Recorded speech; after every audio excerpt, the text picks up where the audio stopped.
How do you feel today? Good. Can we talk about something real quick? I would like for you to tell everyone what was said to you by your neighbors over here. Me and your son were playing in the backyard. He came outside and said, "Keep the F off my lawn before I shoot every last one of y'all. I don't like neither of y'all." This man at this home behind you, Yes. he threatened to you and your cousin. Yes. How old are you? I'm 9. How old is your cousin? 7. 7. The man that's behind you, what is his race? He's white. He's a white man. Much love and long life, lovers of truth and advocates of justice. But tell me this. What kind of world are we in when a young black child can't even stand on a patch of grass without a grown man threatening to shoot him? What does it say about a community when a kid's innocence is answered with a weapon instead of basic humanity? And when that threat reaches the wrong ears, brothers who don't tolerate injustice, like the New Era Detroit family, you already know they're pulling up to demand answers. Just watch and drop your comment below. What's your name? TJ. How do you feel today? Good. Can we talk about something real quick? I would like for you to tell everyone what was said to you by your neighbors over here. Me and your son were playing in the backyard.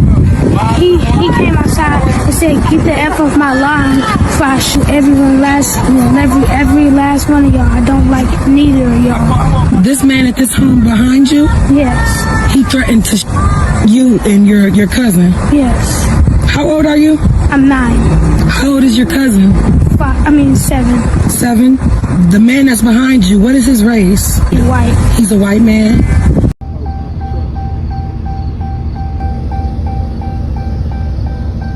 I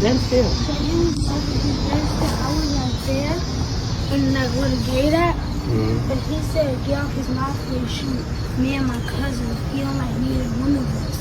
That's what he said? Yeah. He's afraid because, he's a lot of people want to talk to him, and he's afraid. Like, I had made the police report on the 14th of this month. So, at first, I didn't really realize what he was so. He gets distraught when he gets, got something on his mind. I could tell when something wrong. I said, "What's wrong with you?" So that's when he said, "I don't like that man next door." And he was like, "I don't like, he threatened me." I said, "What do you mean he threatened you?" He said, "He threatened to shoot me and Aiden as we set foot back on his grass." And he said, "I don't like none of y'all." Talking about all of us in this house. He said he only told him to get off the grass, but that's not what he said. We know different because he's racist. Yeah. And they have cussed at the kids. My daughter got into it with him. There's a lot of stuff that triggered everything off because he was out here with the dog cage, and the wife come out and stood on that porch and told him, "Leave that effing cage alone. Don't touch that fucking cage alone. Take your fucking ass back in the house."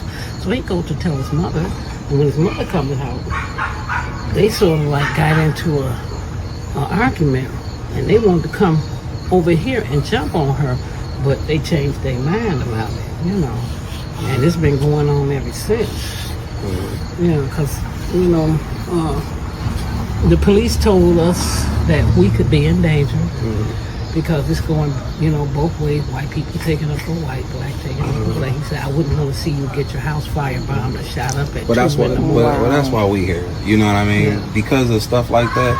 That's why we here. We want to let y'all know that y'all got an extra line of protection. If y'all sure need us, our job is to come over here and speak to y'all. Some people be intimidated. You know what I mean? Yeah, we were just telling this officer we was coming over to check up on the welfare of the kids. That's all. They said people been coming over to the house. And that's how they be throwing trash. So he's afraid. You know what I mean? Yeah, but they said the same thing here though. The lady just said somebody just was sitting outside her house. You know what I mean? And they couldn't identify the car. It was just somebody just sitting outside her house staring at them coming in and out. Yeah, it's kind of both. If he's sad, what he's sad. But I know he's denying. It's a horrible thing to say to the kid. I mean, why would an adult say anything like that to a kid? That's all. No, I get it completely. But I'll just, just letting y'all know. The reason that we over here. You know what I mean? Check on that. We just had the same situation with up at Epsilon a few months ago. I know y'all heard about that. The neighbor actually came outside and shot the kid. To do our due diligence to make sure that we know exactly what's going on, especially when it pertains to kids. Exactly. He's denying it. I'm not gonna take the violent side of his or the kids. So we don't need it. So we just coming up here, like I said, just to talk to the family, shake little man hand, because he, somebody told him he was gonna kill him. Right. You know what I mean? We don't know what type of damage that does to a kid. You know.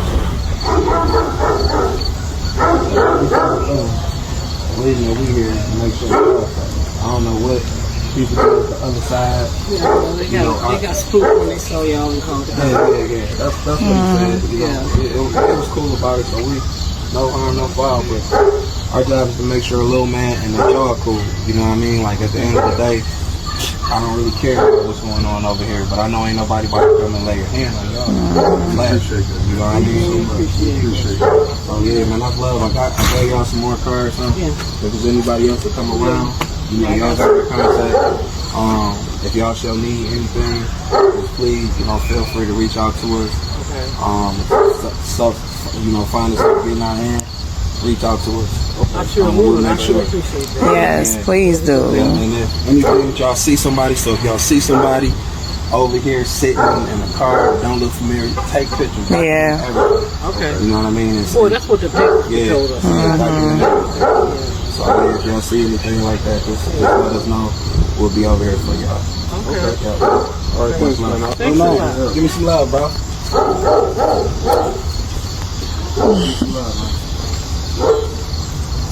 I'm just scared, bro. Them people out here for you. You know what I mean? They here to help you, okay? If you need them. Now, if you don't know who New Era Detroit is, let me break it down for you. They're a group of community brothers who don't wait for the system to act, who step up when black families are threatened, and who make sure that intimidation, violence, or injustice doesn't go unanswered. Shout out to these men standing on the front lines, making their presence known, not for fame, but for protection. You're about to see why they showed up and why their actions matter. There's been a confrontation between neighbors. This isn't a one-off. You'll hear the grandmother speak about ongoing harassment, threats, and past conflicts with this man, and you'll witness how the police interact with the New Era brothers, almost siding, knowingly or unknowingly, with the neighbor who threatened a child. Since that report, the family's home has been under attack. People driving by, throwing trash, sitting in cars, staring, intimidating, everything that makes a family feel unsafe in their own home. And yet, when the brothers from New Era Detroit arrive, they communicate clearly, calmly, and effectively with law enforcement, showing that standing for your community doesn't have to escalate into chaos. It's about accountability. Remember, the young boy, just 9 years old, explained with intelligence and courage what happened in the backyard, a grown man threatening him and his 7-year-old cousin simply for being near a lawn.